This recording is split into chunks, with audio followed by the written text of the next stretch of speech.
بسم اللہ الرحمن الرحیم۔ آج کا جو ہمارا بیان تو ہے، ہم تو اکثر بیان کرتے ہیں لیکن آج تھوڑا ہٹ کے ہے۔ یہ ایک دو دن پہلے ایک مناظرہ ہوا تھا انڈیا میں، آہ، مفتی شمائل ندوی صاحب اور ایک جاوید اختر۔ یہ اصل ملحد ہے، ٹھیک ہے، اس کو لاؤ، ٹھیک ہے، یہ ملحد ہے، اس کو انگلش میں ایتھیسٹ کہتے ہیں۔ یس، یہ ایتھیسٹ ہے، اصل میں ایتھیسٹ ہوتے ہیں۔ یہ کیا ہوتے ہیں؟ یہ اس کا مطلب خدا کی ذات کے منکر ہوتے ہیں، یہ خدا کی جو ذات ہوتے ہیں نا اس کے منکر ہوتے ہیں۔ اب یہاں پر یہ جو مناظرہ کب ہوا، کس طرح اس کا، یہ کہ جو جاوید اختر سے یہ فضول بکواس سوالات کر رہے تھے کہ کس طرح پتہ گرتا ہے وغیرہ وغیرہ، اللہ کی ذات کے بارے میں مختلف شکوک شبہات ڈال رہے تھے۔ پھر مفتی شمائل ندوی صاحب، کیونکہ یہ سوشل میڈیا سے اس کا تعلق ہے، یہ ندوۃ علماء انڈیا میں ایک مدرسہ ندوۃ العلماء، وہاں سے ایک تحصیل ہے، اور نوجوان مفتی بڑے زبردست عالم ہے۔ اس نے اس کو چیلنج دی کہ میں آپ کے ساتھ مناظرہ کرتا ہوں اور ڈیبیٹ ہوگی، کون جیتا ہے دنیا کو پتہ چل جائے گا۔ یہ ڈیبیٹ لائیو تھی، لائیو، اور مناظر کا ٹاپک کیا تھا؟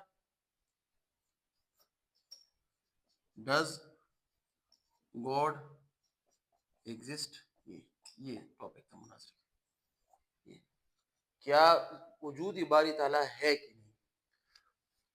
یہاں پر جب یہ مناظر آپ دیکھ لیں یوٹیوب میں پڑا بھی ہے، جب مفتی شمائل صاحب نے اپنا مدعا رکھا تو یہ کہ یہ جو ہے نا ایتھیسٹ ہے جاوید اختر، یہ فضول باتیں کر رہے تھے کہ پہلے ڈائناسور نہیں تھے، پھر یہ کیوں ہوا، پھر غزہ کے بارے میں وغیرہ وغیرہ۔ مطلب یہ کہ جاوید اختر پورے مناظرے میں کیا کہتے ہیں، اپنے رخ پر تھے ہی نہیں، کبھی ادھر کی باتیں، کبھی ادھر کی باتیں، کبھی ادھر کی بات، کبھی ادھر کی باتیں۔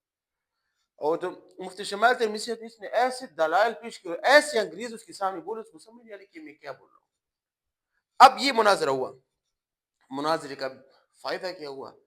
آپ ذرا یوٹیوب میں جائیں، یہ جو مفتی شمائل ترمذی کا پیج ہے، وہاں پر یہ مناظر لائیو شیئر ہوا تھا، وہاں پر کمنٹ تقریباً 30,000 کمنٹس پر آئے تھے،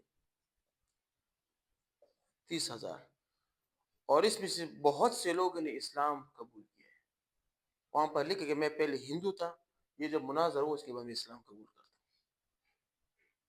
یہ مناظر ویسے مفتی سے جیتا بھی ہے، وہ بھاگ گیا تھا پھر آخر میں۔ اب اس کا فائدہ کیا ہو کہ اسلام کی حقانیت جب اس کے سامنے آ گیا تو ہندو خود بخود مسلمان ہو گئے۔ 30,000 کمنٹس آپ نیچے دیکھ لیں، یوٹیوب میں پڑا ہوا ہے، ڈز گاڈ ایگزسٹ، آپ ادھر جائیں، اس پر ابھی تک 2 دن تک 6 ملین ویوز پر آئے ہیں۔ اور یہاں پر کمنٹس بھی دیکھیں، میں نے کو تصویر بھی شیئر کی تھی، وہاں پر سب کہتے ہیں کہ ہم پہلے ہندو تھے، ہم خدا کے ذات کے منکر تھے، جب ہم نے یہ ویڈیو دیکھا تو ہم اس پر مطمئن ہو کر ہم اسلام کو قبول کریں گے یا قبول کرنے والے ہیں۔ تھوڑی سی محنت تھی، کتنا فائدہ ہوا؟ پوری انڈیا بلکہ پورے دنیا میں مسلمانوں کا جو سر ہے وہ کیا ہوتا ہے، فخر سے اوپر ہو گیا۔ کیوں؟ اسلام حق دین ہے، ٹھیک ہے نا، اسلام ہمیشہ حق دین ہے۔ بس ہمارے افراد کی جو قلت ہے کہ ایسے افراد پیدا ہو جائے جو آگے جا کر ایسے موقع پر اسلام کے کیا پرچار کرے، کتنا بڑا فائدہ ہو۔ دیکھو پوری دنیا میں یہ ذلیل ہو گیا، اور مفتی شمائل کے نوجوان عالم ہے، اس کو اللہ پاک نے عزت دی، کہ ایسی عزت دی کہ ایک بندے نے اس کے لیے 1 کروڑ روپے کے انعام کے طور پر دی، جس کو 1 کروڑ روپے انعام۔ ہم علماء حق ہے نا، اس نے کیا بتایا کہ میرے طرف سے 1 کروڑ روپے پورا صدقہ کرو، 1 روپے بھی نہیں لیا۔ کسی ایک بڑی بزنس مین نے اس کے لیے 1 کروڑ روپے انعام، کہ آپ کے لیے 1 کروڑ روپے انعام، 1 کروڑ، وہ بھی انڈیا، پاکستانی 4 کروڑ روپے بنتے، ٹھیک ہے۔ اس نے کیا بولا کہ میرے طرف سے اس کو غریب میں بانٹ دو۔ یہ ہوتے علماء دیوبند، یہ ہوتے حق علماء، کہ جو کہ پیسے کے پیچھے نہیں پڑے ہوتے بلکہ دین کے پیچھے پڑے ہوتے ہیں۔ وَقُلْ جَاءَ الْحَقُّ وَزَهَقَ الْبَاطِلُ، حق جب آ جائے تو باطل بھاگ جاتا ہے۔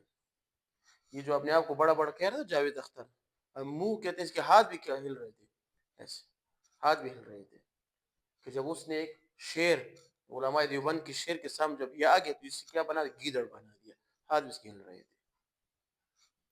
تو اسے ہمیں کیا سبق حاصل کہ ہم حق علماء ہیں، ہمارا دین حق ہے، بس صرف کیا صرف مطالعہ کرنا ہوتا ہے اور دین حق کو صحیح صحیح سمجھ کر انشاءاللہ جہاں پر بھی باطل آئے گا ایک نہ ایک شیر ہوگا جو علماء دیوبند سے اس کے سامنے آ کر اس کا کیا کرے گا دفاع کر کے اس کو ذل و خوار کر دے گا. وآخر دعوانا الحمد للہ رب العالمین.